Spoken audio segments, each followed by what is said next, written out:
बिस्मिल्लाहिर्रहमानिर्रहीम। अस्सलाम वालेकुम। आजकल अरशद चाय वाला कहाँ है, इस वीडियो में जानिए। तो वीडियो शुरू करने से पहले मेरे चैनल को सब्सक्राइब कर दीजिएगा और वीडियो को लाइक कर दीजिएगा। चाय वाले के नाम से मशहूर अरशद ने मारूफ पाकिस्तानी मॉडल और अदाकारा के बारे में अहम बयान जारी कर दिया। अरशद चाय वाले ने मारूफ मॉडल के हक़ में आवाज़ उठाई, जबकि मर्दों को तनकीद का निशाना बनाते हुए कहा कि औरत को परेशान करना हमेशा से मर्दों का शेवा रहा है। मेरे मुताबिक इस शख्स ने ही पहले मारूफ पाकिस्तानी अदाकारा को परेशान किया होगा, जिसके नतीजे में अदाकारा ने ऐसी वीडियो बनाकर सोशल मीडिया पर डाली होगी।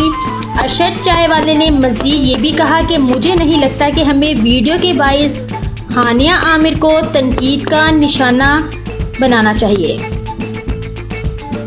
याद रहे कि गुज़श्ता रोज़ मारूफ अदाकारा हानिया आमिर की एक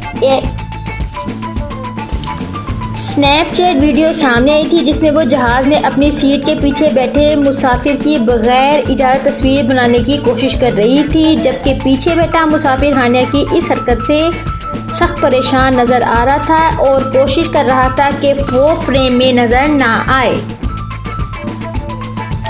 तो अगर आपको मेरी वीडियो पसंद आई है तो प्लीज़ लाइक कर दीजिएगा, सब्सक्राइब कर दीजिएगा, ताकि मेरी आने वाली वीडियो का नोटिफिकेशन आपको मिलता रहे। Thank you so much. अल्लाह हाफ़िज़, बाय बाय।